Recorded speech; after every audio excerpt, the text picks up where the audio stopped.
एक तरफ हमारे पूरे महाराणा प्रताप की टोली लगी हुई है, तो एक तरफ हमारी झांसी की रानी है ना जी। तो आज बहुत ही सौभाग्य की बात है कि आज दोनों तरफ का टीम बहुत ही ज़्यादा है संख्या यहाँ पर, और बाबा की आशीर्वाद बनी रहेगी। ये कोविड-19 जो चल रहा है ना, मिलने से बड़ा दूरी बना दिया है, तो बाबा की कृपा हो कि जल्दी से कोविड-19 खत्म हो और सब जितने भी आपस में बैठे हैं, जो दूरियां बना के बैठे हैं, जल्दी से बाबा की कृपा हो कि सब लोग मिल जाएं एक दूसरे से। तो मैं चाहूंगी कि जिन जिन को बाबा से प्यार है जरा दोनों हाथ उठा करके बताएंगे सभी लोग। जिनको बाबा से प्यार नहीं होगा वो अपना एक ही हाथ उठाएंगे, और जिनके पास एक हाथ नहीं होगा तो भोजपुरी में बोला जाता अपन दोनों टंगरी उठा लिया। बाई सन बात ना नो, तो जरा दोनों हाथ उठा करके, आपको बाबा की सौगंध है, माँ की कसम है आप लोगों को, दोनों हाथ उठा करके सभी लोग। जो हाथ नहीं उठाएंगे मैं सोचूंगी कि वो पाकिस्तान से आए हैं, जो खड़े हैं उन लोगों को भी बोल रही हूँ, जो हमारे हिंदुस्तान के सच्चे शेर हैं और जो सच्चे शेरनियां हैं हमारी झांसी की रानी महाराणा प्रताप, तो दोनों हाथों को उठा करके, क्योंकि सारे कैमरे में रिकॉर्ड हो रहे हैं, आप सभी की हाथें, आप सभी की लकीरें, तो पूरी पूरी आशीर्वाद बाबा की कृपा आपके हाथ पर रहेगी। जरा दोनों दोनों हाथ उठा करके प्रेम से बोले शंकर भगवान की। वैसा जयकारा लग नहीं रहा है। अच्छा, कहीं मास्क लगाए, इसके कारण क्या स्लो आ रहा है आवाज। इधर से बताए बहन आप लोग, बोल सच्चे दरबार की। और थोड़ी देर के लिए हाथ ऊपर करके ही मेरे साथ में आप लोग थोड़ा सा ताली बजा करके, जितना अच्छा मैं नहीं गा रही हूँ ना, जितना अच्छा हमारा म्यूजिक नहीं बज रहा है, उससे ज्यादा अच्छा आप लोग गाइएगा हमारे साथ में। गाएंगे ना पक्का? आवाज आना चाहिए। तो जरा दोनों हाथ उठा करके, हाथ नीचे नहीं करना है। जिन जिन को माँ से आशीर्वाद लेना, जरा हाथ उठा करके सभी कोई पूरा पूरा हाथ उठाइए। नीचे क्यों कर रहे हैं? कि आमा वाला गवाला पिया हो। अभी धीरे धीरे एनर्जी आ रहा है, आना चाहिए बाबा। आपका मोछ ही बहुत, मोछ आपका कमाल का, मानना पड़ेगा। वाइट वाइट मोछ रखे हैं बाबा। सभी हाथ में काहे नीचे कर रहे हैं? जिसने किया कर्म उसका फूट गया कर्म, याद रखिएगा। सारे मैक, सारे इधर रिकॉर्डिंग भी हो रही है, आप लोग बताएं बहन, आप लोग तो शर्म नहीं करते थोड़ा सा माँ के नाम से। कि आमा वाला गवाला पिया हो, आमा हुआ गवाला धक्का है ना गवाला। थोड़ा आवाज आना चाहिए आप सभी का, कि काहे ना गवाला। म्यूजिशियन वाले भाई थोड़े देर के लिए आप रुक जाएंगे, अभी माताएं बहन आप मत गाइएगा। हम थोड़े देर के लिए जितने हमारे जेंट्स पार्टी है ना, उन लोगों से सुनना चाहते हैं। कि आमा वाला गवाला पिया हो,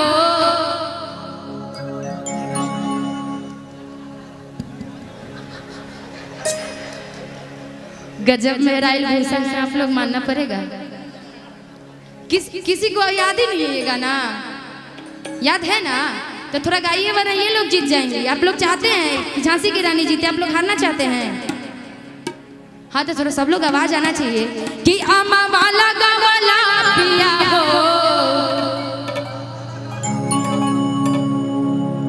ये लोग नर्वस है, मानना पड़ेगा।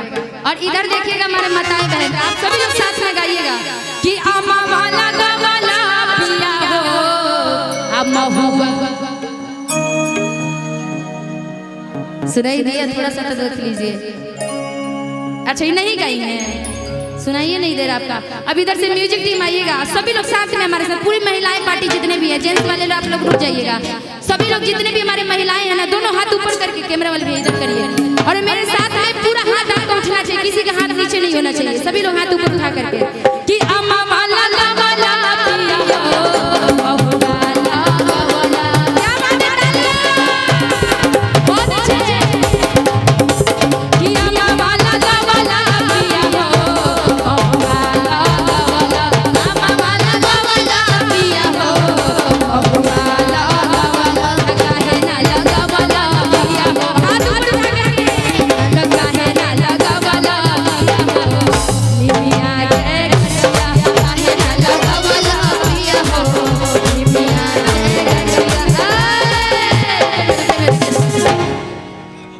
आगे की हमारी कुछ महिलाएं लोग पीछे देखने के चक्कर में आप लोग ताली बजाना भी छोड़ दिए।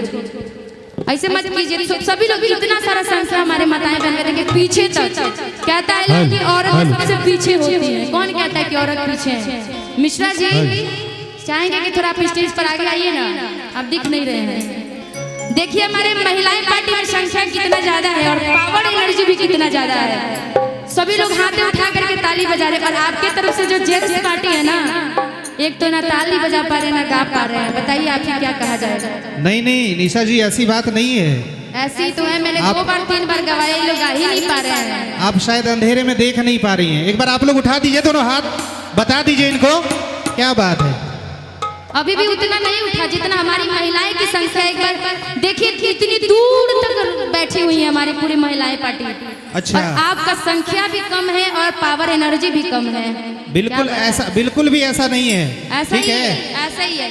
आप देखिएगा, मैं अपने महिलाएं पार्टी से गवाऊंगी। इन लोगों का ताली भी देखिएगा और आवाज भी देखिएगा और इन लोगों का देखिएगा। ठीक जी जी अभी जी। ध्यान दीजिएगा, आप लोग ऐसे भी मत बजाइएगा, इन लोगों का बजाने का टाइम है।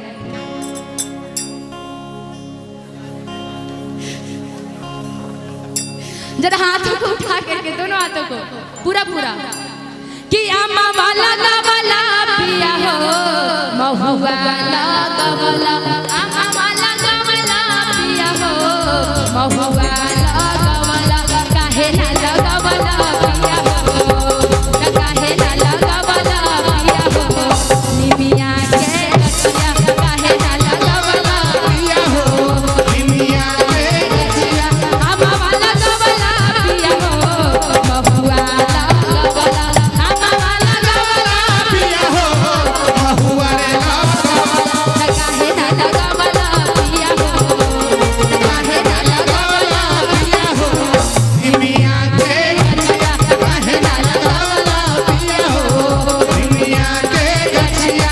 वो सच्चे दरबार की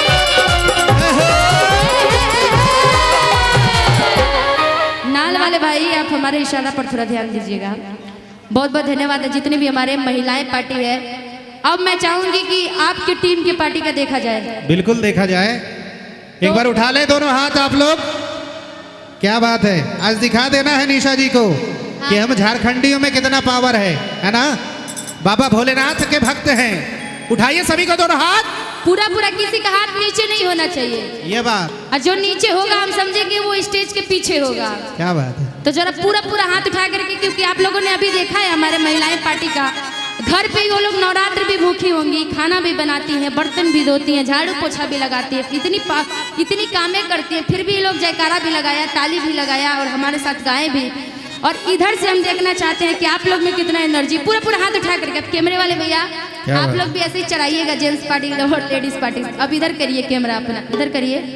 और इधर के लोगों में हम देखना चाहते हैं कि रोड में कांवरियन के भीड़ लगल बा। क्या बात है, अजानी चलावाते जपिया ड्राइवर हो। अच्छा, गाड़ी किन को चलाने आता है? जरा हाथ उठा करके बताएंगे। देखिए निशा जी, जी गाड़ी चलाने आए ना आए, लेकिन आप लोग ड्राइवर हैं, ठीक ना। और जो ड्राइवर है वो दोनों हाथों को उठाएंगे। कुछ चलाते हैं ना भाई। ये बात, उठाइए दोनों हाथ। मिश्रा जी, बाबा को भी गाड़ी चलाने आता है। कौन सा गाड़ी चलाते हैं आप? बाइक चलाते हैं, ट्रैक्टर चलाते हैं। अच्छा, अभी कटनी दौनी चल रही वही क्या? अभी गेहूं का कटनी दौनी चल रहा है, वही ट्रैक्टर चलाते हैं ना। तो समझ लिए कि बैठे बैठे ना आप बाबा के दरबार में गए हैं। ठीक है, देवघर बाबा के दरबार में, झारखंड में ही है, बगल में है। तो कैसे गाड़ी चलाते हैं जरा आप एक्टिंग कीजिएगा। ठीक है, तो थोड़ा सा खड़े हो जाइए, आप हो जाइए। एक्टिंग करना है कि खड़े होकर के आप गाड़ी चला रहे हैं। मान लीजिए कि सब लोग आपके बोगी वाले हैं, इंजन वाले हैं। हो गया। अरे तो इतना आदमी को आप लेके चलिए साथ साथ। नहीं होगा तो इसका मतलब है आपको नहीं आता चलाना। तो जरा दोनों हाथ उठा करके सभी लोग। क्या बात, कि रोड में कांवरियन के भीड़ लगल बा, जानी चलावाते पिया ड्राइवर हो। क्या बात है। रोड में कांवरियन के भीड़ लगल जाने चलावा तेज पिया ड्राइवर हो। रोड में कांवरियन के भीड़ लगल जाने चलावा तेज पिया ड्राइवर हो। देव देवनी शंकर भगवान की जय हो।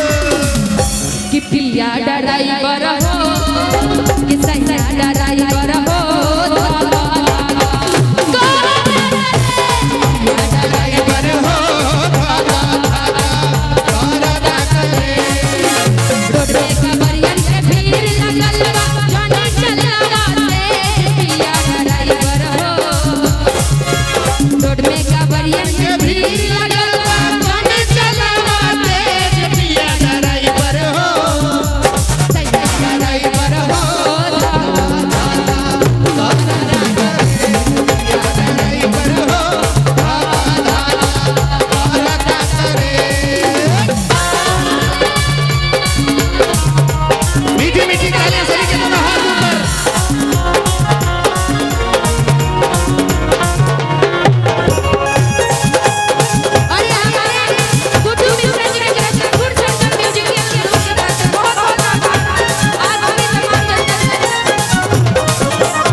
मैंने तो गा दिया, सभी झूमा तेरे मगन हो के बोला मैं, मुझे उतना नहीं दिख रहा है।